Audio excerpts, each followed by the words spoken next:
හරි. අද වීඩියෝ එකෙන් අපි කතා කරන්නේ මේ එදිනෙදා භාවිතා කරන වාක්‍ය කාණ්ඩ කීපයක්. හරිද? ඒ කියලා කියන්නේ මේ එක වචනයකින් තමයි එන්නේ. ඒ කියන්නේ මේක මම විශේෂ කරලා ගත්තේ එක වචනයකින් තමයි පටන් ගන්න. මෙන්න මේ වචනයෙන් තමයි පටන් ගන්න. මයින්ඩ් කියන එක. මයින්ඩ් කියන එකෙන්. සාමාන්‍ය මයින්ඩ් කියලා කියන්නේ මේ අර හිත ඒ වගේ එකක්නේ. සිහිය ඒ වගේ එකක් තමයි. ඒක noun එකක් විදිහට නාම පදයක් විදිහට. නමුත් මෙතන භාවිතා කරන්නේ වෙන විදිහකට verb එකක් විදිහට. හරි අපි බලමු මෙතන දැන් කොහොමද එන්නේ කියලා. හරිද? එදිනෙදා භාවිතා කරන වාක්‍ය කාණ්ඩ කීපයක්. මේ mind තමයි මුලට එන්නේ. මූලිකත්වය දෙන්නේ mind කියන එක. ඒකයි මේකේ විශේෂත්වය. එක්සාම්පල් එකක් කතා කරලා ඊට පස්සේ බලමු mind එක කොහොමද mind කියන වචනේත් එක්ක හැදෙන්නේ කියලා. ඒක feel එක ගන්න කියලා මම ගොඩාක් කියන්නේ feel එක. right. Mind that step මෙන්න මෙහෙම තියෙනවා mind that step කියලා තියෙනවා mind that step මේ mind මුලට ඇවිල්ලා සාමාන්‍යයෙන් මේ mind කියන එක අපි කියමුකෝ verb එකක් කියලා සාමාන්‍ය verb එකක් සාමාන්‍ය verb එකක් ඒ කියන්නේ mind නෙමෙයි සාමාන්‍ය verb එකක් මුලට ආවොතින් මුලටම ආවොතින් මේකෙන් දෙන්නේ order එකක් order එකක් ඒක අන කිරීමක් දෙන්නේ verb එකක් මුලට බොහෝ දුරට භාවිතා කරොත් ඒකෙන් දෙන order එකක්. ඒකෙන් අන කිරීම. කරන්න කියලා දෙන්නේ. ඒක කියන්නේ මෙන්න මෙහෙම example. අපි කියමු come කියලා.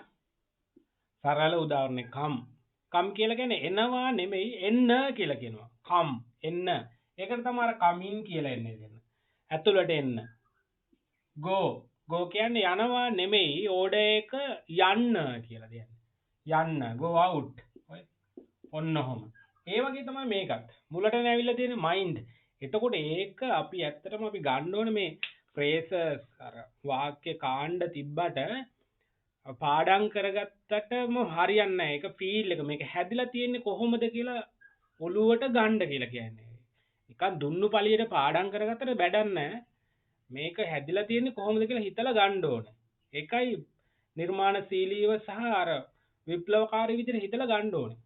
එතරයි මේ මම නම් කියන්නේ එතන තමයි ලර්නින් එකේ හොඳම තැන. ඒ හින්දා මේක ගන්න කියලා කියන්නේ ඒ හින්දා. දැන් මේ මයින්ඩ් මුලට නැවිලා තියෙන්නේ. දැන් ඕගොල්ලෝ අහලත් ඇති මයින්ඩ් කියන්නේ මේ හිත ඒ වගේ එකක්. දැන් මයින්ඩ් එක ඔන්න බලන්න. මයින්ඩ් that step කියලා කියන්නේ ස්ටෙප් කියලා කියන පියවරනේ. දැන් මේක ගත්තාම මේකේ අමුම තේරුම බලාගෙන වැටේ කියලා.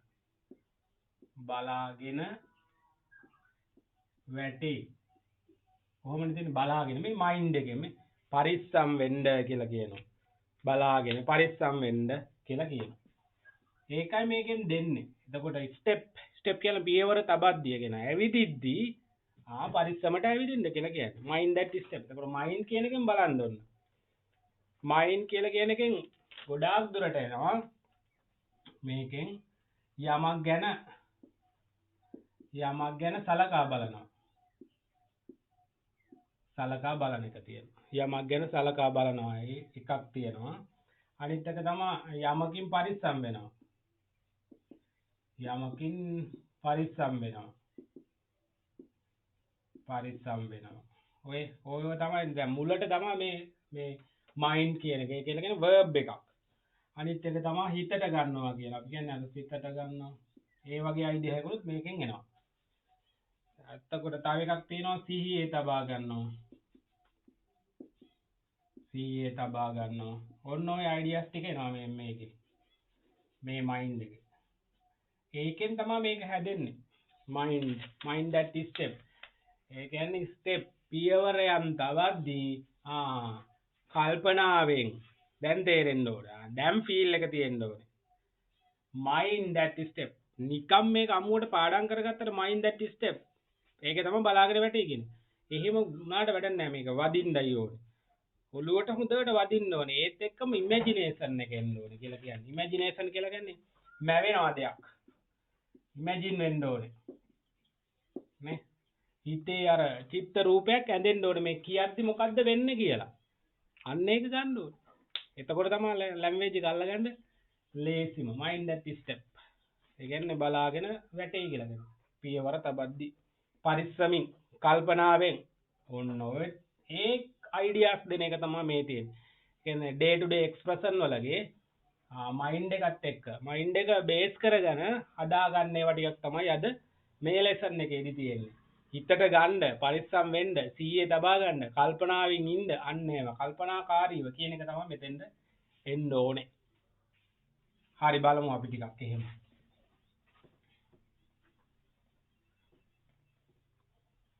එතකොට දැන් දැනගන්න ඕන මයින්ඩ් කියපු ගමන්ම කල්පනාකාරීව පරිස්සමට කියන එක. රයිට් බලමු. mind your head කියලා කියනවා. mind your head. head කියන්නේ ඔළුව.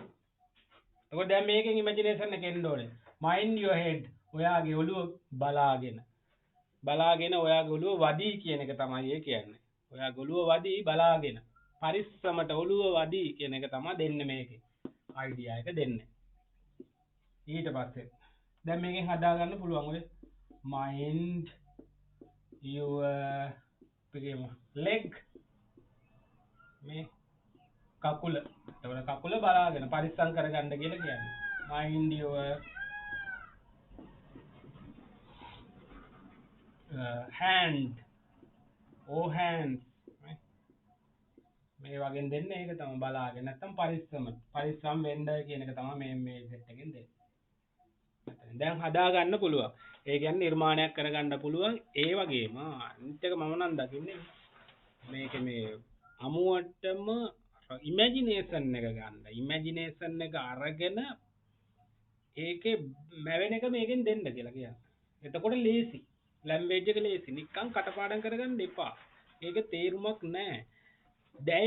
දැයෙන්න ඕන මේක. මේ මොකද්ද මේක තියෙන්නේ මොකද්ද කියලා දැයෙන්න ඕන. අන්න ඒක තමයි වැදගත්ම දේ. මයින්ඩ් කියනකොටම කල්පනාවෙන් කියලා ඔළුවට තියෙන්න ඕන. ඒකයි වැදගත්ම දේ. රයිට්. තව ටිකක් අපි බලමු එක්සැම්පල්.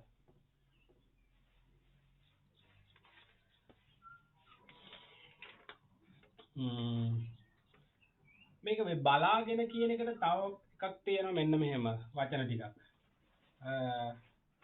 mind out. ඔය බලාගෙන කියන එකට එක්සැම්පල් ගන්න පුළුවන්. අපිට කියන mind out. බලාගෙන කියන mind out. කල්පනාවෙන් පරිස්සමින්. තව එකක් ගන්න පුළුවන් watch out කියලා. watch out, look out. මේ ඔක්කොම මේ බලාගෙනයි කියන කෙනකට තමයි මේ වචන තුනම භාවිතා කරන්න පුළුවන්. mind out, watch out, look out කියලා භාවිතා කරගන්න පුළුවන්. එක්සැම්පල් එකක් බලමු. අපි කියමුකෝ මේ watch out. ඒ කියන්නේ බලාගෙන lorry is coming. ලොරියක් එනවා. බලාගෙන ලොරියක් එනවා. watch out, lorry is coming. watch out, mind out, look out, lorry is coming. ඔය මෙහෙම තමයි එන්නේ මේක. එතකොට ඔළුවට ගන්න ඕනේ අන්න ඒක. feel එක අනිවාර්යෙන් ගන්න ඕනේ. right. next.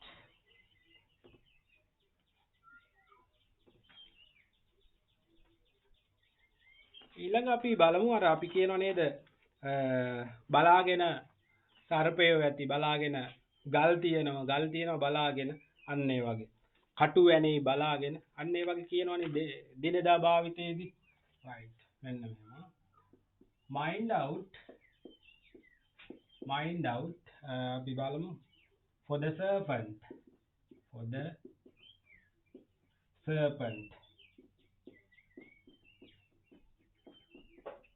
serpents. mind out for the serpent. බලාගෙන සර්පය ඇති බලාගෙන කියලා කියන්නේ. mind out for the serpent. කල්පනාවෙන් පරිස්සමෙන් සීයේ තියාගන්න පරිස්සමෙන් කියන බලාගෙන කියලා නිකන් අපි අමුවටම කියන්නේ mind out for the serpent. mind out for the stone. stones ගල් stone ගල් ඇති බලාගෙන පාරේ යද්දි ඔය බොරළු පාරවල් වල ගියාර මේ යද්දි කඳු නගිද්දි ගල් තියෙනවා එතකොට mind out for the stone ගල් ඇති පරිස්සමන කකුල වදී කකුල තුවාල වෙයි කියන එක තමයි mind out for the stones mind out for the mind out for the stones කියලා කියන්නේ කටු mind out for the mind out for the stones කටු වැනේ බලාගෙන කටු වදී බලාගෙන යද්දි ඇවිදිද්දි mind out for the stones මෙන්න මේකෙන් දැන් හදා ගන්නත් පුළුවන් මේ mind out for the serpent for the stone for the thorns අන්නේ ආදි වශයෙන් දැන් නිර්මාණශීලීව ඒක හදා ගන්න ඕනේ right තවත් දෙකක් විතර තියෙනවා මේ පරිස්සමින් කියන එකට right මෙන්න මෙහෙම කිව්වොත් බලන්න කොහොමද එන්නේ කියලා ඉංග්‍රීසි මේ ප්‍රේස් එක කොහොමද මෙන්න මෙහෙම තිබ්බොත් කොහොමද කියන්නේ කියලා mind your language මේ mind your language කියන්නේ භාෂාව ඔයාගේ භාෂාව පරිස්සමෙන් එතකොට මොකක්ද කියන්නේ මේකේ තේරුම තමයි අපි කියනවා තමුසේගේ කට පරිස්සම් කරගන්නවා කියලා තමුසේගේ කට පරිස්සම් කරගන්නවා ඕක තමයි ඔය කියන්නේ mind your language තමුසේගේ කට පරිස්සම් කරගන්නවා කියන එක තමයි ඔය තියෙන්නේ තමුසේගේ කට පරිස්සම් කරගන්න mind your language මේ ඕඩර් එකක් දෙන්න මේ ඕඩර් එකක් දෙන්න අන කිරීමක් දෙන්න. එතකොට verb එකකින් තමයි මේ mind your own business